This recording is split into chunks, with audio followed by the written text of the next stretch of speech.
Este podcast é patrocinado por ESCO Online. É o outro campeonato.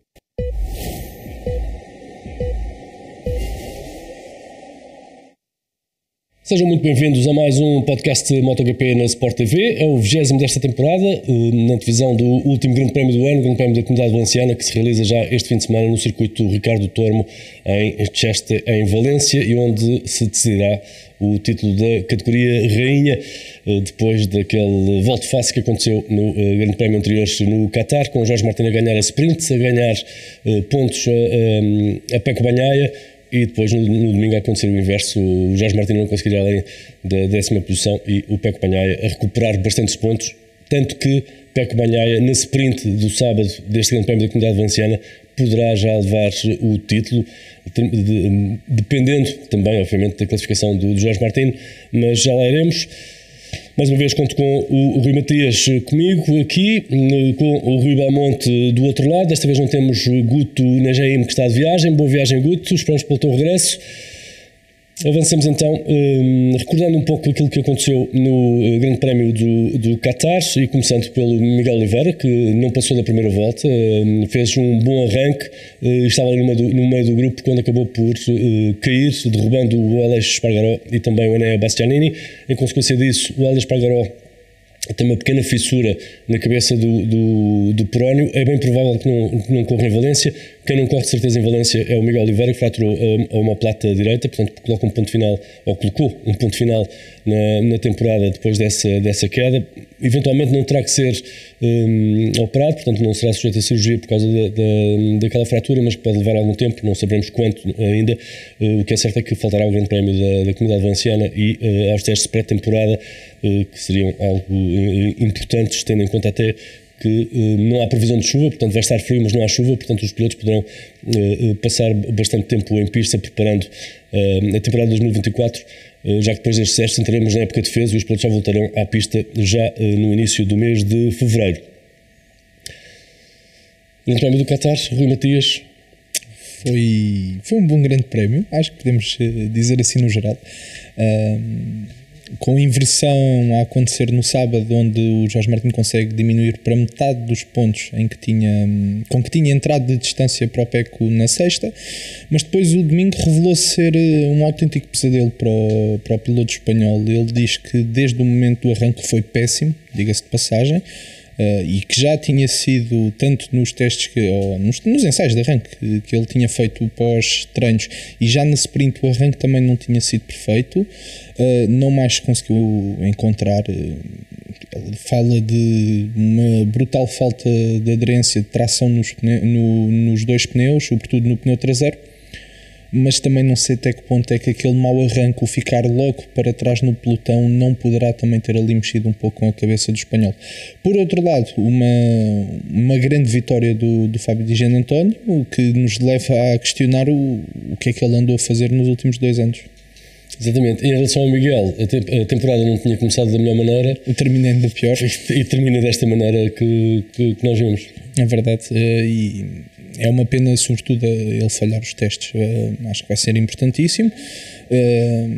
Fica também a nota que o Miguel acabou por ser penalizado por conta dessa situação. Ele acabou por levar com uma volta longa, que terá que cumprir, como diz o regulamento, na próxima corrida em que ele participe. Provavelmente será o Grande Prémio do Qatar, precisamente. Que se tudo correr bem, porque de facto tem sido um ano tão mau e só esperamos é que 2024 seja melhor, estará presente no Qatar para cumprir essa volta longa, o que mais uma vez, e não vamos mais atrás no calendário, basta ficarmos pelo Qatar, o que mais uma vez mostra que há uma falta de coerência brutal na forma como se redigem os documentos de penalização.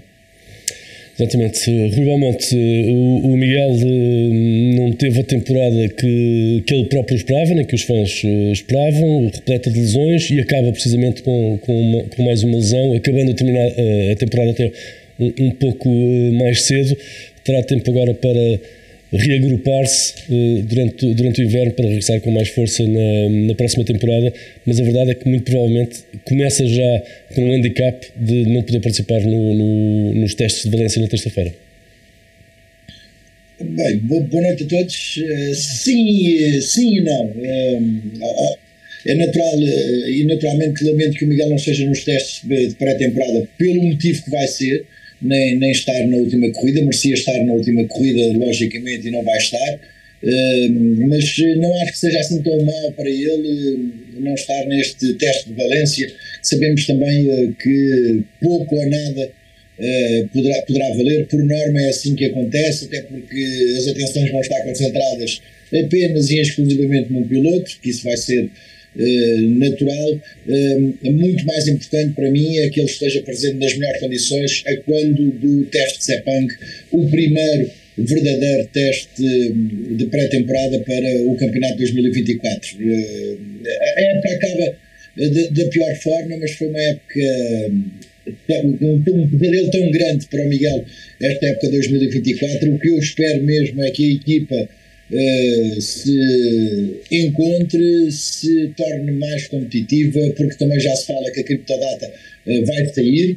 É um dos rumores que corre também no paddock do campeonato, que a criptodata vai sair, portanto deixará de ser patrocinadora, proprietária, aquilo que quiseram pintar ao redor desta chegada da criptodata ao campeonato do mundo MotoGP, e o Razdan Razali poderá ter que ir encontrar novamente outras soluções. O Radler, ou melhor, a Dorna, porque foi a Dorna que encontrou a solução para a equipa. Portanto, vamos ver, acima de tudo, como estará a equipa no arranque da temporada 2024. O Miguel acredito que esteja nas melhores condições em termos físicos e anímicos.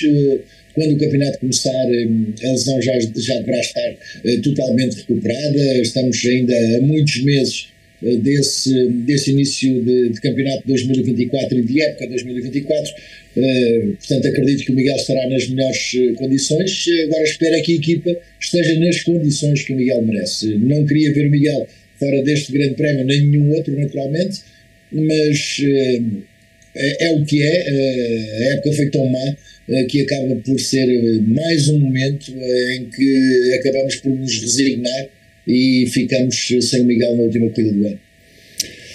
Muito bem, a ausência então nesta última corrida também dos testes para o Miguel Oliveira, e as atenções centram-se em dois pilotos, Jorge Martin e Pecco Bagnaia. Eles chegam separados por 21 pontos a este último grande prémio do ano. O Pecco Bagnaia no ano passado chegou com uma vantagem de 23 sobre o Fábio Quartararo. A diferença este ano é que há sprint, portanto há 37 pontos em jogo num fim de semana de grande prémio. A bola está toda do lado do Pecco Bagnaia, que pode sagrar-se já campeão logo no sprint, dependendo do resultado do Jorge Martin. Achas que vai ficar resolvido logo no sprint? Pergunta difícil, até porque estamos a falar de um piloto que mostrou serviço sobretudo ao domingo, e outro que é um autêntico Mr. Saturday, que nas sprints foi melhor que qualquer outro. Eu não quero que isso aconteça. Se a pergunta for assim, não quero de todo. Quero que o título fique decidido apenas e só no domingo, e se pudermos ir com uma distância entre os dois ainda menor que os 21 pontos, melhor. Acho que qualquer fã é isso que também quer. O acreditar, eu acho que o Pecco vai querer resolver as coisas muito cedo. O Pecco tem muito desse lado também, um pouco matador, e o domingo acabou por mostrar isso. E não sei até que ponto, e essa acho que vai ser a grande questão, é que até que ponto é que nós vamos encontrar um Jorge Martin que, primeiro, ainda acredite que é possível, e segundo, que esteja 100% concentrado no asfalto, em fazer o seu trabalho, e não se deixe preocupar com questões adversas ou externas. Rui Belmonte, sendo o Jorge Martin o rei das sprints, nesta primeira temporada em que houve sprints, achas que é possível o Pecco conquistar o título já no sábado? Isto tendo em conta que, para ser campeão, se ele vencer, o Jorge Martin tem que ficar em segundo. Portanto, a terceira já não serve para o Jorge Martin se o Pecco ganhar a sprint. Olha, eu acho sinceramente que o campeonato já está decidido. 21 pontos é muito ponto. Quando se fala de um Pecco Bagnaia a ter essa vantagem. Não ficará decidido no sábado, porque muito provavelmente o Jorge Martin vai ganhar a corrida no sábado. O PEC não vai ter que se esforçar muito. E no domingo, igualmente, estão 32 pontos em jogo. O PEC tem 21 de vantagem. Portanto, ele não precisa mesmo de todo de vencer. Cabe ao Jorge Martin ir à luta, ir à procura da vitória. E o PEC vai controlar o fim de semana. Ele é frio, calculista o suficiente para isso. Vai atacar quando tiver mesmo que atacar. Sabe que também vai estar protegido. Não haja dúvidas nenhumas. A única carta fora do baralho na proteção foi mesmo o Fábio Di Gianantonio agora no Qatar, mas que também, como não conta para o campeonato, não prejudicou muito o PEC. Portanto, o PEC tem apenas que gerir 21 pontos, são muitos pontos, num fim de semana onde estão 32 em jogo. Portanto, ele tem apenas que conquistar 11 pontos e é fácil essa conquista. Não precisa de vencer, não precisa de fazer pódios, e o Jorge Martin obrigatoriamente tem que vencer e ficar à espera depois do resultado do PEC. Portanto, eu acho que terá que acontecer uma anormalidade que não é normal no PEC para que o campeonato não esteja já decidido. E se acontecer uma anormalidade como aconteceu ao Jorge Martin, que acusa não acredito, que acusa a Michelin de ter arruinado o título com o pneu defeituoso. O Jorge Martin esqueceu-se foi que sábado calhou ao PEC. Exato, e não foi a única vez. Não acredito.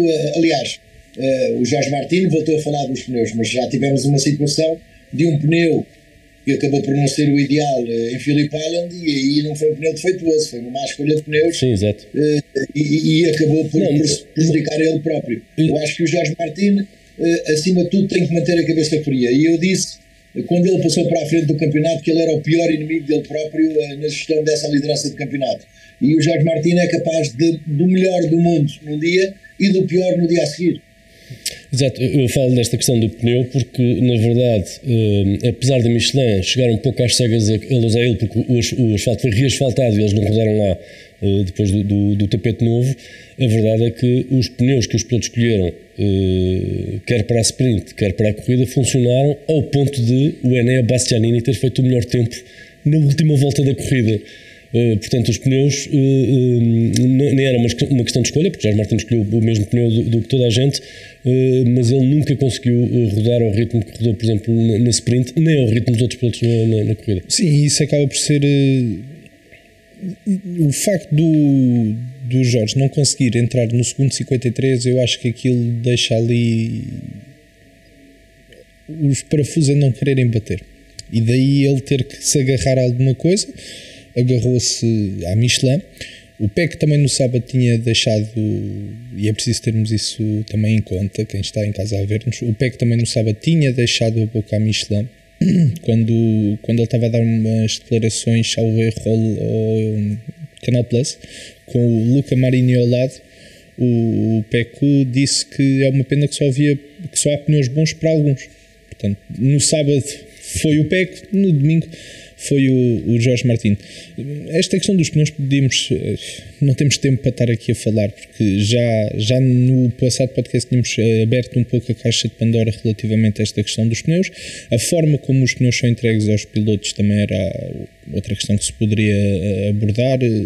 Eu acho que se fôssemos falar destes pequenos detalhes íamos estar aqui muito e muito tempo, e acredito que muitas das pessoas gostariam de ouvir, mas a verdade é que acabam por ser, apesar de importantes, são acessórias para aquilo que nós vimos no fim de semana. Se nós tivéssemos visto um Jorge Martin que por 2 corridas não tinha conseguido ter aderência, que durante os treinos os pneus tinham tido problemas, se ele tivesse mostrado muito blistering nos pneus após o final da corrida de domingo, que não aconteceu, eu acho que ele poderia ter uma palavra maior. Eu continuo a achar que o que se passou com o Jorge foi nada mais nada menos do que ele perceber que a corrida estava quase perdida no arranque, e não mais, como o Rui dizia bem, ele é o inimigo dele próprio, o maior inimigo dele próprio, e acho que foi muito isso que nós vimos no domingo. Foi um Jorge Martin a querer lutar contra ele próprio, contra os seus próprios dos demónios e a não conseguir desenvolver, e daí ele ser dos poucos pilotos ao longo de toda a grelha que não consegue entrar no segundo 43. Perdão, 53. Este pneu confirmado pela Michelin não foi daqueles pneus requentados, portanto não foi daqueles pneus que já foi entregue, foi devolvido e reentregue aos pilotos, nem foi daqueles que fez o périplo asiático, portanto foi fornecido diretamente da Michelin para Losail, portanto não tem um grande tempo de armazenamento. Achas mesmo, Rui Belmonte, que foi um limão que calhou ao Jorge Martin, ou foi uma questão dele, depois daquele mau arranque, não ter conseguido gerir a sua corrida e ter arranjado ali um bode expiatório? Eu não digo que não lhe tenha calhado um limão, não é? Mas o ditado diz sempre que quando nos dão limões fazemos limonada e se tivermos que meter açúcar, metemos açúcar e acaba por ficar ao nosso gosto. Não digo que não lhe tenha calhado um limão, agora não pode ser único e exclusivamente o pneu a ser o culpado de tudo isso. Como o Rui estava a dizer e bem, ele acabou por não conseguir rodar nos tempos que habitualmente rodaria e que tinha conseguido no dia anterior. E desde cedo a corrida lhe correu mal, desde o arranque, e o Jorge Martin por vezes acaba por perder um pouco a cabeça quando acontecem essas situações. Encontrou ali depois muita desculpa, entre aspas, não que tenha sido uma desculpa, porque nós estamos lá, não sabemos ao certo o que aconteceu, mas utilizou muito o pneu como uma explicação para o facto de ter feito um mau resultado, mas a realidade é que não é a primeira vez que isso acontece. Em Phillip Island isso aconteceu, na Índia ele caiu quando estava na frente de uma corrida com 3 segundos de vantagem, ou seja, há uma série de erros que colocam o Jorge Martin nesta posição complicada, quando chega aqui a Valência, apesar de todas as recuperações e do sobe e desce que ele tem conseguido perante o PEC, enquanto que o PEC não, tem mantido uma linha de resultados constantes. Um dia mau para o PEC, e nós sabemos isto já há 2 anos, um dia mau para o PEC é um dia muito bom para grande parte dos seus adversários, e essa é a realidade. E o PEC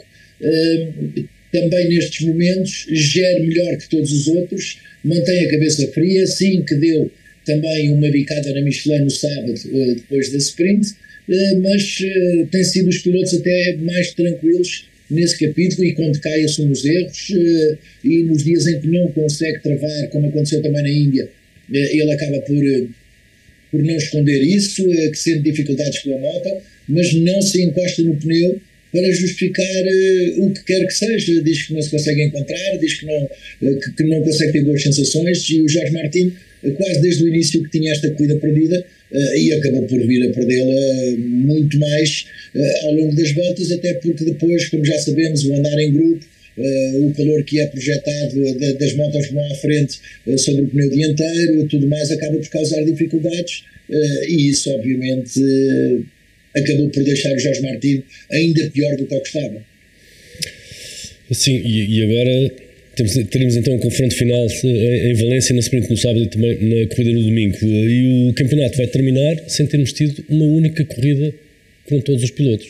É verdade. Em princípio o Alex Rins estará em pista, pelo menos já tem o aval da sua equipa médica, terá que passar agora pelo exame final na quinta-feira já no circuito, mas tudo indica que poderá vir a participar no Grande Prémio da Comunidade Valenciana, mas não teremos desta vez nem o Miguel, nem provavelmente o Hélio Espargaró, que se queixa de bastantes dores no joelho, na sequência daquela fissura da cabeça do Prónio.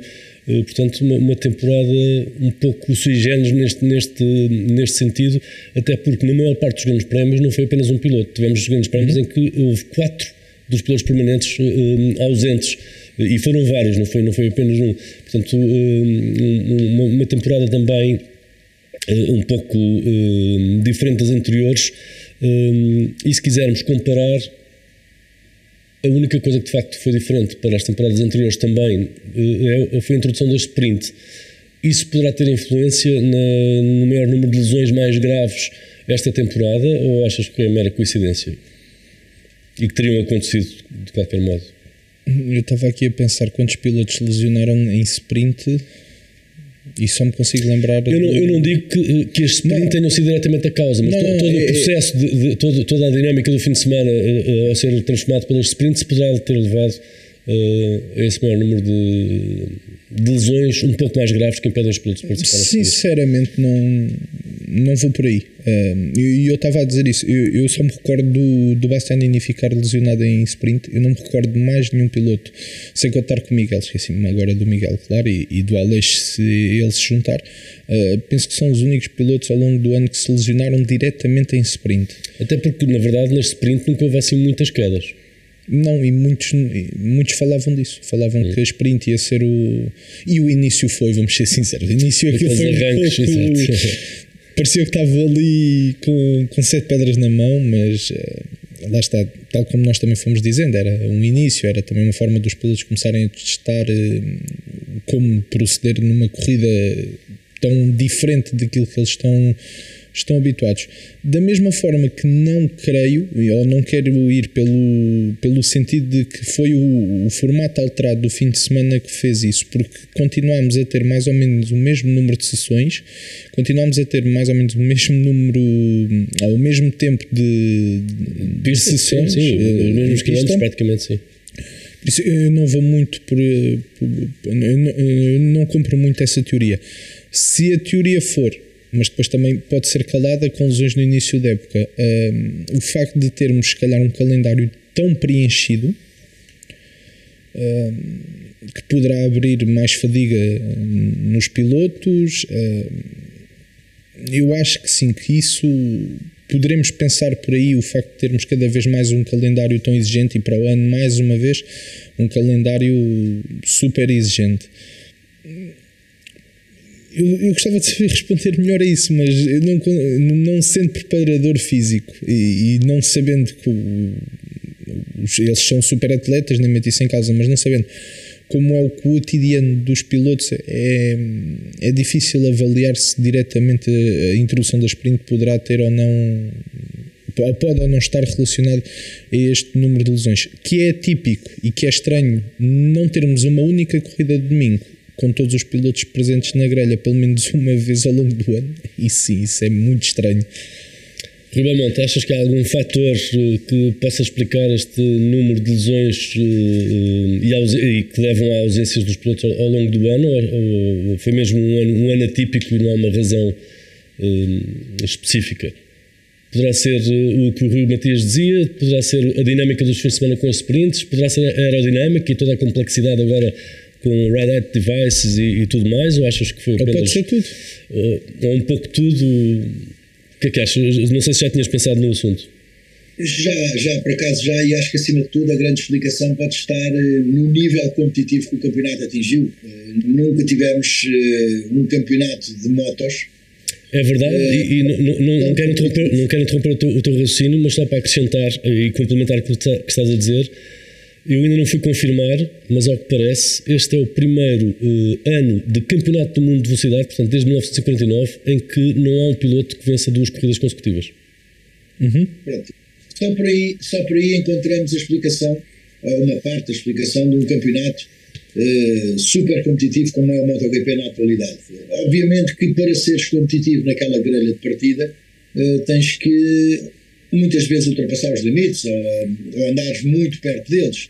E podem surgir erros, aliás, até porque os erros e as lesões mais graves que surgiram ao longo do ano e os erros e os acidentes que geraram lesões foram quase sempre em início de corrida. Começando logo aqui com o Miguel e com o Marco em Portimão, o próprio acidente do Paulo Espargaró aqui em Portimão, o acidente agora do Miguel também no Qatar, são quase sempre os momentos mais complicados, são na fase inicial, com o pneu mais frio, com todos ainda a rodarem muito juntos, e depois as coisas acabam por estabilizar. Mas também sabemos que as corridas são sempre mais complicadas, mais perigosas, entre aspas, no início das mesmas e não depois ao longo da corrida. Mas eu acho que acima de tudo o nível competitivo do campeonato e obriga a que os pilotos estejam a 110% o ano todo, desde sexta-feira até ao final do dia de domingo. O nível de pilotagem que se está a atingir, com toda a diferença, com toda a evolução que tem que obrigatoriamente existir também por parte dos pilotos, fruto da aerodinâmica, como estavas a dizer, a potência das motos, tudo isso eleva, e como o Rui estava a dizer e bem, estes pilotos a um estatuto de super pilotos, super atletas, mas que obviamente são humanos, não são máquinas, cometem erros. e isso pode acontecer. O Marco Marques cometeu um erro quando aconteceu a situação com o Miguel. Não digo que agora no Qatar o Miguel tenha cometido um erro, poderá ter sido pneu frio a causar também essa queda, mas admitindo que até possa ser um erro, porque ninguém está livre de o cometer, e outras várias situações. Tivemos muito poucas lesões de quedas normais. A de Alex Rins foi uma queda normal, entre aspas, que saiu sozinho, caiu e depois na gravilha acabou por fraturar a perna, mas não há assim. O Paulo Espargaró também, mas ele assumiu a culpa que estava de pneu frio também e obviamente arriscou um bocadinho mais, mas não foram muitas as lesões em situações normais de corrida, foram toques, foram incidentes, mas é o nível competitivo do campeonato. Tu hoje em dia no MotoGP não podes esperar pela próxima curva para ultrapassar. Quando está o buraco da agulha ali à tua frente, tens que meter a moto, tens que tentar, porque um par de curvas depois já sabes que o pneu está quente demais, a aerodinâmica vai-te deixar a tua moto mais difícil de pilotar. Portanto, o que é que tu queres? Rapidamente passar para a frente dos outros. Todos esses fatores acabam por ajudar a que o campeonato possa não ter tido todos os seus pilotos na grelha de partida ao longo do ano, mas não vejo que vai ser muito diferente no futuro próximo, porque o nível competitivo é mesmo muito, muito elevado, como nunca foi na atualidade. Exato, basta ver as diferenças mínimas de várias, de quase todas as corridas este ano. Tivemos várias corridas que entraram no top 10 das mais apertadas, entre os 3 primeiros, os 5 primeiros, os 10 primeiros. E Vítor, mais do que isso, e só para complementar ainda mais aquilo que tu e o Rui estão a dizer, eu no domingo fiz questão de fazer referência a este dado, que é apenas um dado e uma estatística, mas que mostra tudo aquilo que nós estamos aqui a falar. O campeonato onde até este ano existiu o recorde de pontos, estamos a falar do campeonato do Marco Marques Chaveiro 2018, onde tivemos 18 corridas, só agora, na penúltima corrida de 2023, ou seja, 18 corridas também depois, porque não tivemos a corrida no Cazaquistão, nem tivemos também a sprint da Austrália. 18 mais 17, ou seja, estamos a falar de quase mais 150% dos pontos, ou neste caso, a possibilidade de conquistar 150% dos pontos desse campeonato do Marques, só agora foi batida, com o mesmo número de provas no calendário, mas neste caso com o dobro das corridas, se bem que não com o dobro dos pontos, mas com mais de metade dos pontos.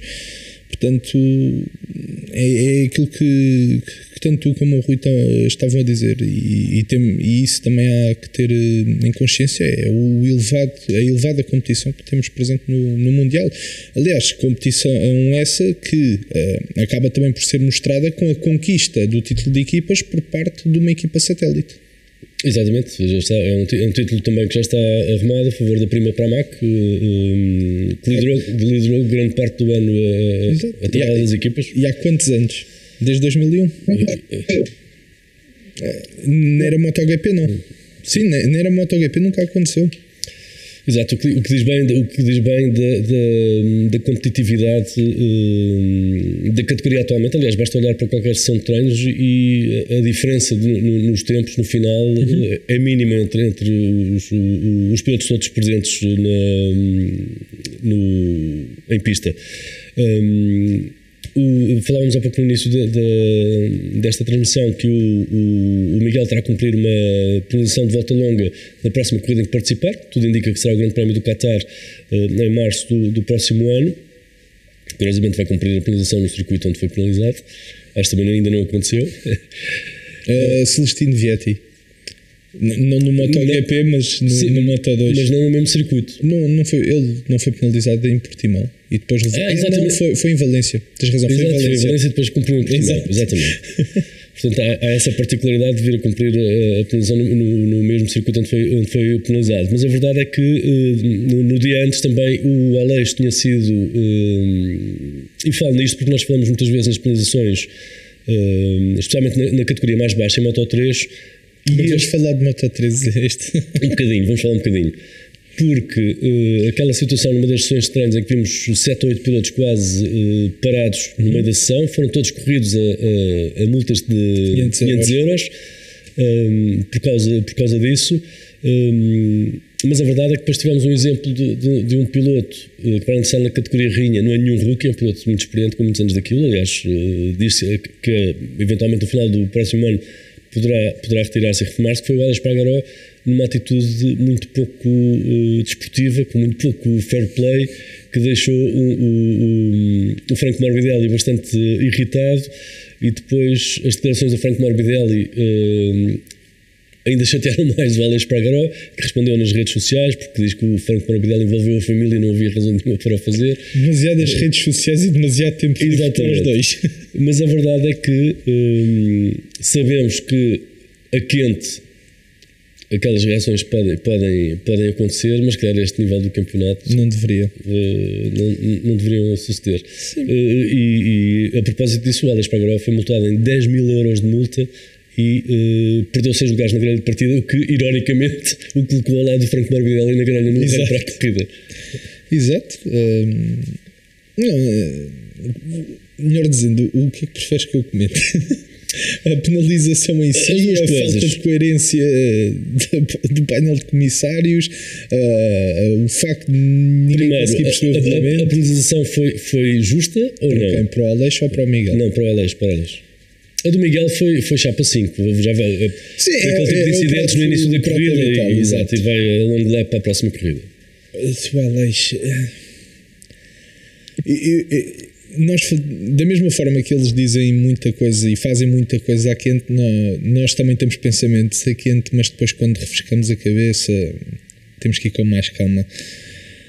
A penalização tem que eu acho que a penalização não tem que ser vista para penalizar o Aleix em si, porque para o Aleix aquilo pouco ou nada acabou por fazer, mas sim como os mais novos olharem para aquilo como um exemplo. Os 10 mil euros são o que são. Para eles, não, naquele nível de 10 mil euros. Então, para eles, nós até brincámos a vender 2 bicicletas e está pago. Aqui a questão é que, lá está, mais uma vez, nós temos os miúdos, e os miúdos, eu não falo só os do Moto 3, nem os do Moto 2, falo dos miúdos espalhados pelo mundo fora, ainda a começar sequer a dar os primeiros passos no motociclismo, que veem este tipo de atitudes e que acham que é normal. Da mesma forma que, se a gente se recuar uns anos, o estilo de pilotagem que nós encontrávamos nas escolas de iniciação nada tem a ver com o estilo de pilotagem que tu encontras hoje em dia, muito por culpa de um senhor chamado Marco Marques, que conseguiu impulsionar um estilo de pilotagem completamente diferente e que encheu os olhos dos miúdos. Algo normal. Agora, se na altura do acidente, por exemplo, do Miguel, falávamos da questão do Marco Marques ter que ser, se calhar, um pouco mais penalizado, porque lá está, é um exemplo para os miúdos, o Aleix também. Se deveria ter levado o race ban como muita gente pediu, eu não quero ir tanto por aí, porque também acho que, como tu dizias, reações de cabeça quente, quando estamos a mais de 300 km, muitas das vezes em cima de uma moto, onde nem sempre aquilo que parece acaba por ser, e o exemplo do Aleix com o Franco Morbidelli acaba por ser perfeito. Ele diz que não, que já eram coisas do passado, mas a verdade é que o Aleix acaba por ficar um pouco mais lento, porque tem um piloto caído à frente e tem que respeitar a bandeira amarela, e o Aleix talvez não se tenha apercebido dessa situação e exaltou-se.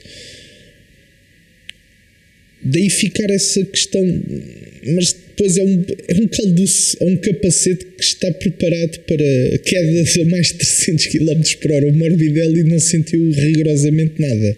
Sentiu ali foi mais a atitude, exato, foi mais a atitude que outra coisa. Sim, da mesma forma que houve muita gente a pedir a penalização ao Bezek pelo que aconteceu com o Paulo Espargaró no dia anterior. Não sei se recordas aqueles beijinhos, aquela troca de carícia dos dois Michelin, e havia gente que só faltava pedir a cabeça ao italiano.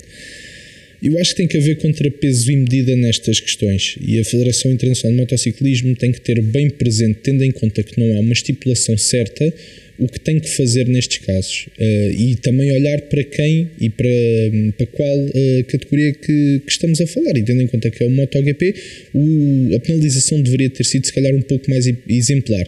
Não digo em pista, mas se calhar monetariamente ser algo que 10 mil euros fica ali na questão. Se calhar uns 100 mil euros para o Aleix, que também o pagava tranquilamente, mas dava mais aquele chamariz aos mais novos. Rui Belmonte, o que tens a dizer sobre o assunto? Olha, eu fico um bocadinho dividido. Porque não há nada como assim uma cena de papozinhos à mistura, estilo motocross, estilo old school. Speedway. Não, mas fora de brincadeira, eu acho que o Aleixo, e mesmo o Franco Morbidelli, tendo um capacete que aguenta aquelas a 300 km a hora, a atitude do Aleixo não lhe cai bem. Para já porque ele veste aquela abraçadeira de capitão, e sou o líder, e sou o décano, e sou não sei o quê, e sou eu que os levo todos para a frente, e tudo mais, e depois tem uma atitude daquelas. Eu percebo que ele tenha ficado de cabeça perdida, dou-lhe a desculpa toda, sem dúvida alguma, mas ele não pode fazer aquilo. Eu se calhar admito que o João Maziá e o Ayumu Sasaki se percam ali os dois de amores num par de curvas. Admito que os miúdos da Rookies Cup também possam ter um bocadinho mais sangue na guerra, mas um Aleixo Espargaró, um piloto de MotoGP, por ser um exemplo para os outros, como não só para os outros pilotos, mas para os outros atletas, porque ele é um atleta de alta competição, é uma figura conhecida a nível mundial, é um pai de família que faz figura disso, da educação dos filhos, do extremo cuidado com a família, com a relação familiar. Portanto, ele não pode também, para os filhos dele, passar essa imagem. E acho que a penalização foi branda. Também não digo, e como o Rui estava a dizer, e bem, não digo que o banissem da corrida, não. Mas também o dinheiro também não é um problema para ele, portanto também não seria de alguma forma isso o maior problema, mas se calhar obrigaria ele a sair da última posição da grelha, não 6 posições, porque depois foram colocá-lo ao lado do Franco Morbidelli. Sei lá, acho que deveria ter sido encontrada uma forma de tornar isto muito mais um caso de transmissão de imagem positiva, mesmo com tudo aquilo que aconteceu, do que se fechar o assunto com 10 mil euros e 6 posições na grelha. Porque isso abre portas a que um piloto possa, entre aspas, perder a cabeça. E acho que isso deveria ter sido tomado como exemplo, até juntamente com os dois, porque certamente os dois não queriam que nada daquilo acontecesse. Mas se voltarmos atrás, também aquela atitude que o Franco Morbidelli teve com o Marco Marques, exato, atrás a chamar o cãozinho, também não é muito uma atitude de um atleta de alta competição. Obviamente que nós achamos piada estas picardias e este sal e pimenta e piripiri e tudo isto misturado no prato principal, que é o MotoGP. Como eu estava a dizer, apesar de ser brincadeira, faz-me recuar no tempo, a mim, a ti, a todos nós que seguimos o motociclismo. De vez em quando havia umas cenas de sapatos, até na Fórmula 1, o Nelson Piquet, uma vez também ao Canaan, também se envolveu uma cena de pugilado com outros pilotos. É natural que as pessoas percam a cabeça, não somos todos impenetráveis nesse capítulo, antes pelo contrário. Agora, poderia ter sido feita uma gestão muito melhor de todo esse assunto, que não está a ser ainda, porque entretanto já há esta picardia de que o Franco envolveu os filhos. Sim, depois que isto não fica assim. Depois não é essa questão, é que a posteriori o Franco Morbidelli veio deitar sal para cima da ferida. Não é? Eu sou sincero, eu não li as declarações do Morbidelli a falar do. O Morbidelli falou sobre o assunto, diz que foi uma atitude ridícula por parte de alguém como o Aleixo Espargaró, e terminou a frase a dizer o que é que ele diz aos filhos em casa. E o Aleixo levou a peito. E o Aleixo levou a peito e diz que não tem que envolver a família. Dizer, ele que transmite para o mundo a imagem do pai, do chefe de família, da família feliz, também se calhar eu faria a mesma pergunta se estivesse envolvido nisso. O que é que vais dizer aos teus filhos agora quando eles virem isto? Vale tudo? Mas há conversas que é preferível teres em privado. Eu acho que foi nesse sentido que o Franco Morbidelli pode ter dito essas palavras, não foi no sentido de o picar ainda mais. Claro que sim. Daqui a bocado temos alguém a fazer uma espera ao outro na esquina. Exatamente. Olha, mas já agora, só para terminar, eu fui aqui ver, porque estávamos a falar também no Jaume Mazia. Lembras-te do ano passado o Jaume Mazia e o Caio Toba? Sim. Os dois partiram do final da grelha e levaram uma long lap. Ou seja, neste caso serviu mais de exemplo dos mais novos do que os mais velhos. Exato. Mas se querem falar de Jaume Mazia, podemos continuar. Não. Queres continuar, Rui Belmonte? A falar de Jaume Mazia. Eu já vi a corrida, a posteriori eu não vi a corrida em direto, porque estava em Montegordo no Sun Experience, mas já vi a corrida e já voltei para trás, já voltei para a frente. E aqui eu não concordo com aquilo que o João Mazzia fez, de todo, porque não é uma vez que aquilo acontece mais do que uma vez. Aliás, muitas são as vozes que se têm levantado contra ele, e a própria reação dele. Eu já li 2 ou 3 declarações na comunicação social espanhola em que ele diz: digam o que disserem, o que é certo é que o título vai para a Espanha. E parece que de repente então é o quê? Vamos meter o título em Espanha? Parece que estava tudo combinado, estava tudo tratado. Eu acho que o João Mazzia é melhor piloto do que aquilo que foi no domingo no Qatar, não precisa daquilo, e acabou por estragar ali um bocadinho a sua imagem, mas não concordo todo com aquilo que ele fez. Se ele é um justo vencedor do campeonato, até te digo que sim, porque aquilo que ele fez, especialmente na segunda metade da época, foi superior ao que o Sasaki fez. Aliás, o Sasaki não venceu nenhuma corrida até ao momento neste campeonato. Portanto, o João Mazzia foi superior nesse capítulo. Agora borrou a pintura por completo com esta atitude no Qatar, e acho que poderia ter saído muito mais limpinho de tudo isto, até porque conquistaria o título. Se não fosse aqui, seria em casa, perante o seu público, e acabou por estragar um bocadinho a pintura e ficar mal visto em alguns setores do motociclismo. Claro que em Espanha não fica, tem mais um título para a Espanha. Olha que mesmo em Espanha há muitas vozes críticas contra aquilo que ele fez, e sobretudo contra as declarações dele depois da corrida. A posteriori, exatamente. Sim, de facto, subscrevo o que disseste, Rui Belmonte. O João Mazzia tinha tudo para conquistar o título sem ter que recorrer a manobras mais obscuras. À primeira tinha passado despercebida, não é? Tinha sido um erro. Agora, à segunda, já parece um pouco. Eu ainda dou de barato. Um pouco não, demasiado intencional.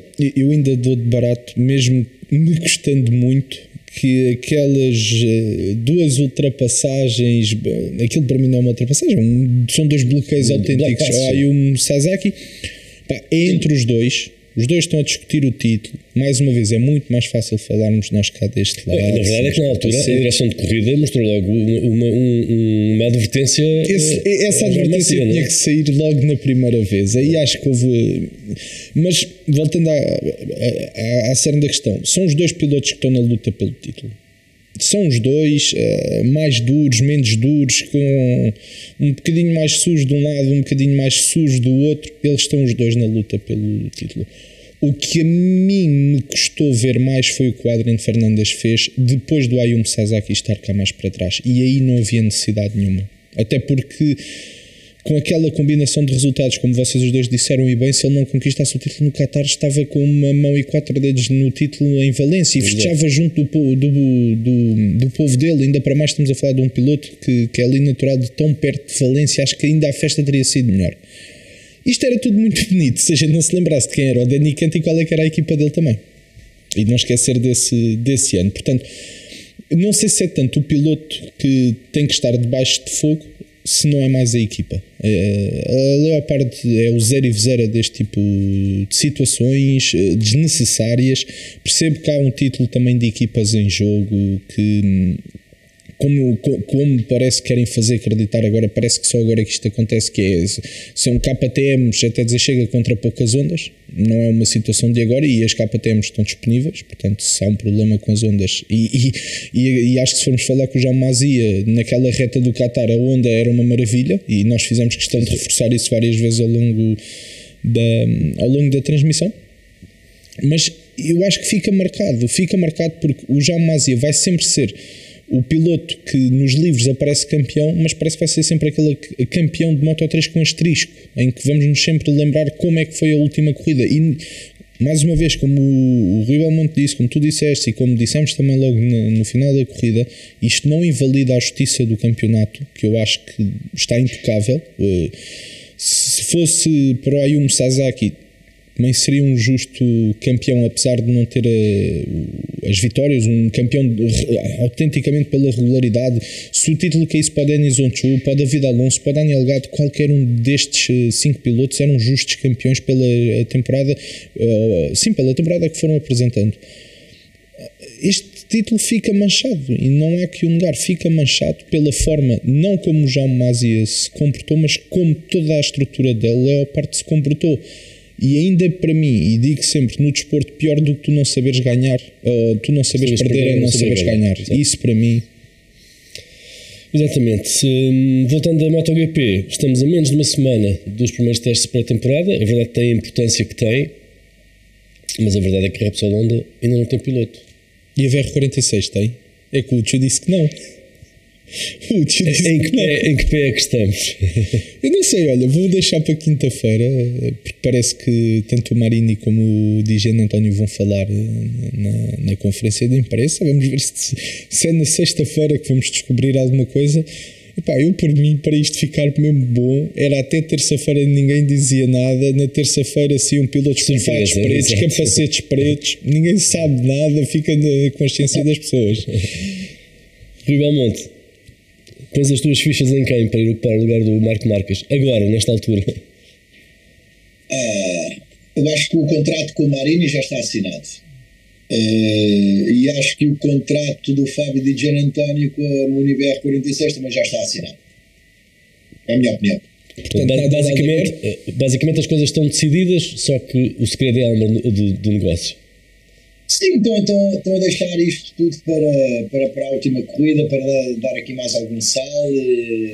Quando se fala de tanta coisa neste momento ao redor das corridas, Jorge Martins, Pecco Bagnaia, deixamos para Valência e comunica-se tudo em Valência, e assim não há mais assunto ao redor senão o assunto das corridas. Eu acho que está tudo a ser de alguma forma orquestrado pelas equipas, pela Dorna, para que seja assim.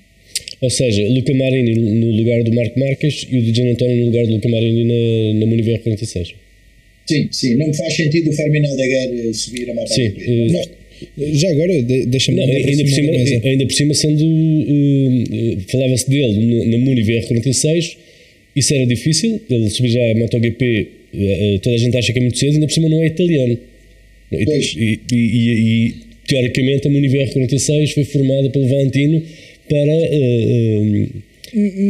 formar pilotos italianos. Eu concordo em absoluto, mas não acham os dois que o Aldeguer ir para a Mudever era mais uma estratégia da Ducati empreender automaticamente o Aldeguer, visto que o Pedro Acosta, por exemplo, que é outro dos diamantes em bruto, já está associado à KTM? Não acham que foi um pouco mais nesse sentido? Ou se viesse a comprovar, se era mais neste sentido da Ducati automaticamente meter ali um selo em cima do Aldeguer? Sim, mas se ele não for para lado nenhum, ou seja, se continuar na speed-up no próximo ano, a Ducati pode fazer isso. Nada impede a Ducati de reservar o Fermin Aldeguer enquanto ele está ainda em Moto 2.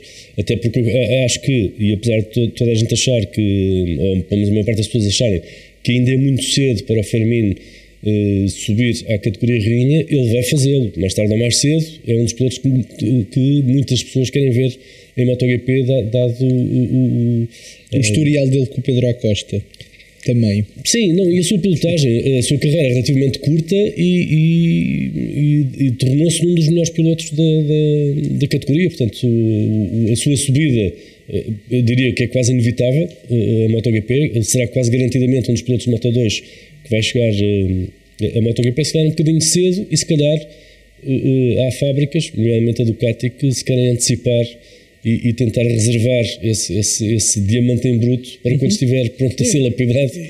Eu a ver a subida do Aldeguer para a VR46, eu só via mesmo nesse sentido, no facto dele ser um diamante em bruto e da Ducati o querer preservar desde muito cedo. Exceção feita a essa situação, estou como o Belmonte e como tu, não me faz grande sentido o Aldeguer dar já este passo. E menos sentido faz, com o objetivo que foi a criação da VR46, colocar lá o Aldeguer com tantos pilotos italianos prontos também a subir, como poderia ser o caso do Arbolino. Exatamente. Por exemplo, há tantos italianos e espanhóis no campeonato que não era fácil. Este último grande prémio do ano marcará também a despedida de vários pilotos. O Alex Rins trocará a LCR pela Yamaha. Maior tiro no pé da história da Honda. O futuro dirá. João Zarco sai da Pramac para ocupar o lugar do Alex Rins na LCR. O Franco Morbidelli deixa a Yamaha e vai para a Pramac.